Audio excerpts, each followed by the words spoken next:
আসসালামু আলাইকুম। Engineer next বিডিতে আপনাদের সবাইকে স্বাগত।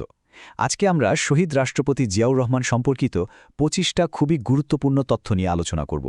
আর এই তথ্যগুলো আপনারা জানেন যে কোনো চাকরি পরীক্ষার জন্য কিন্তু ভীষণ জরুরি। তো চলুন আর দেরি না করে শুরু করা যাক। আমরা আমাদের আলোচনাটা শুরু করতে চাই দারুণ একটা শক্তিশালী কথা দিয়ে। ডিপ্লোমা ইঞ্জিনিয়ারদের অধিকার কোনো অনুগ্রহ নয়, এটি আমাদের প্রাপ্য। এই প্রত্যয়টা নিয়েই চলুন আমরা সামনের দিকে এগিয়ে যাই। আর হ্যাঁ, পরীক্ষার প্রস্তুতির জন্য এমন জরুরি আলোচনা যেন একটাও মিস না হয়, সেজন্য এখনই চ্যানেলটা সাবস্ক্রাইব করে আমাদের সাথে এই যাত্রায় যোগ দিন। তো চলুন এবার মূল আলোচনায় যাওয়া যাক। আমরা একদম শুরু থেকে শুরু করব, মানে জিয়াউর রহমানের প্রারম্ভিক জীবন এবং তার সেনাবাহিনীতে যোগদানের অধ্যায়টা দিয়ে। একদম বেসিক, কিন্তু খুব কমন একটা প্রশ্ন আসে তার জন্ম নিয়ে। তিনি ১৯৩৬ সালের ১৯শে জানুয়ারি বগুড়ার বাগবাড়িতে জন্মগ্রহণ করেন। এই দুটো তথ্য, সাল আর স্থান, অবশ্যই মনে রাখবেন। ঠিক তেমনি তার মৃত্যু সম্পর্কিত তথ্যটাও পরীক্ষার জন্য খুব গুরুত্বপূর্ণ। তিনি ১৯৮১ সালের ৩০শে মে চট্টগ্রামের সার্কিট হাউসে শাহাদাত বরণ করেন। তো জন্ম আর মৃত্যু, এই দুটো তথ্য কিন্তু মাস্ট। এবার একটু তার সামরিক জীবনের শুরুর দিকে তাকাই, কেমন? দেখুন, তিনি ১৯৫৩ সালে পাকিস্তান মিলিটারি একাডেমিতে যোগদান, আর ঠিক তার ২ বছর পর মানে ১৯৫৫ সালে সেকেন্ড লেফটেন্যান্ট হিসেবে কমিশন লাভ করেন। বলা যায় এখান থেকেই তার বর্ণাঢ্য সামরিক ক্যারিয়ারের শুরু। এখানে একটা ইন্টারেস্টিং ফ্যাক্ট আছে। ১৯৬৫ সালের পাক ভারত যুদ্ধে তিনি অসাধারণ বীরত্ব দেখিয়েছিলেন, আর এর জন্য তিনি পেয়েছিলেন হিলালে জুরাত খেতাব। এটা কিন্তু পাকিস্তানের দ্বিতীয় সর্বোচ্চ বীরত্বসূচক পদক ছিল। আচ্ছা, চলুন এবার পরের ধাপে যাই।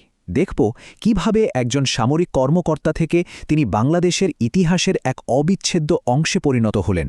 এখন আমরা তার মুক্তিযুদ্ধে অবদান নিয়ে কথা বলবো। এটা সম্ভবত সবচেয়ে গুরুত্বপূর্ণ তথ্যগুলোর মধ্যে একটা, বুঝলেন? ১৯৭১ সালের ২৭শে মার্চ তিনি চট্টগ্রামের কালুরঘাট বেতারকেন্দ্র থেকে জাতির পিতা বঙ্গবন্ধু শেখ মুজিবুর রহমানের পক্ষে স্বাধীনতার ঘোষণাপত্রটি পাঠ করেন। এই ঘোষণাটা পুরো জাতিকে মুক্তিযুদ্ধে ঝাঁপিয়ে পড়তে অনবিলিভেবলভাবে অনুপ্রাণিত করেছিল। যুদ্ধের ময়দানে তার নেতৃত্ব ছিল অসাধারণ।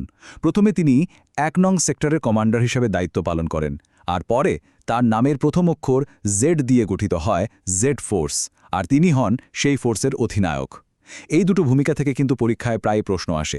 তার সামরিক দক্ষতার একটা দারুণ উদাহরণ হল এই ঘটনাটা। ভাবুন তো, চূড়ান্ত বিজয়ের মাত্র ২ দিন আগে ১৯৭১ সালের ১৪ই ডিসেম্বর তার ফোর্সের কাছে সিলেটে পাকিস্তানি বাহিনী আত্মসমর্পণ করতে বাধ্য হয়। এটা কিন্তু বিরাট একটা অর্জন ছিল। মুক্তিযুদ্ধে এই বীরত্বপূর্ণ অবদানের জন্য বাংলাদেশ সরকার তাকে ১৯৭৩ সালে বীর উত্তম খেতাবে ভূষিত করে। এটা মুক্তিযোদ্ধাদের জন্য দ্বিতীয় সর্বোচ্চ রাষ্ট্রীয় সম্মান। আর অনেক পরে ২০০৩ সালে তিনি মরণোত্তর স্বাধীনতা পদকও লাভ করেন। আলোচনার প্রায় অর্ধেক তো শেষ। কেমন লাগছে বলুন তো? আশা করি এই পয়েন্টগুলো আপনাদের প্রস্তুতিতে অনেক সাহায্য করছে। আমাদের এই চেষ্টা যদি ভালো লেগে থাকে তাহলে চ্যানেলটা সাবস্ক্রাইব করে আমাদের আরেকটু উৎসাহ দিতে পারেন। ঠিক আছে, এখন আমরা আমাদের আলোচনার শেষ পর্বে চলে এসেছি। এই অংশে আমরা দেখব রাষ্ট্রপতি হিসেবে জিয়াউর রহমানের শাসনকাল এবং তার নেওয়া কিছু যুগান্তকারী পদক্ষেপ। এটাও কিন্তু একটা গুরুত্বপূর্ণ মাইলফলক।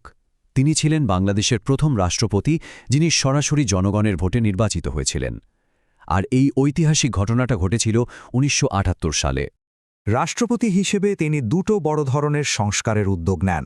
প্রথমটা হল ১৯৭৮ সালে সংবিধানে বিসমিল্লাহির রহমানির রাহিম যুক্ত করা, আর দ্বিতীয়টা হল দেশে বহুদলীয় গণতন্ত্র আবার ফিরিয়ে আনা। আন্তর্জাতিক অঙ্গনে তার সবচেয়ে বড় অবদান কী ছিল জানেন? তিনি দক্ষিণ এশীয় আঞ্চলিক সহযোগিতা সংস্থা মানে সার্ক বা ASARC এর স্বপ্নদ্রষ্টা হিসেবে পরিচিত। তার এই ধারণাটাই কিন্তু পরে বাস্তবে রূপ নেয়। দেশের গুণী মানুষদের সম্মান জানাতে তিনি দুটো সর্বোচ্চ জাতীয় পুরস্কার চালু করেন। ১৯৭৭ সালের ২০শে ফেব্রুয়ারি ২১শে পদক আর ওই একই বছর স্বাধীনতা পদক চালু করা হয়। তার কিছু সামাজিক উদ্যোগও ছিল বেশ যুগান্তকারী। যেমন ধরুন, ১৯৭৬ সালের ৮ই মার্চ তিনি দেশের প্রথম মহিলা পুলিশ বাহিনী গঠন করেন। আবার একদম তৃণমূল পর্যায়ে ক্ষমতা পৌঁছে দিতে তিনি গ্রাম সরকার ব্যবস্থা চালু করেছিলেন। এই সংখ্যাটা দেখুন, এটা কিন্তু তার একটা বিশাল উন্নয়ন কাজের প্রতীক। দেশের কৃষি আর সেচ ব্যবস্থার উন্নতির জন্য তিনি সারা দেশে প্রায় ১৪০০রও বেশি খাল খননের একটা বিশাল কর্মসূচি নিয়েছিলেন। এটা অনেকটা সবুজ বিপ্লব ঘটানোর মতো ব্যাপার ছিল। এবং সবশেষে আরও দুটো খুবই গুরুত্বপূর্ণ তথ্য। এক, তিনি দেশে গণশিক্ষা কার্যক্রম চালু করেন, আর দুই, ১৯৭৮ সালের ১ সেপ্টেম্বর বাংলাদেশ জাতীয়তাবাদী দল অর্থাৎ বিএনপি প্রতিষ্ঠা করেন।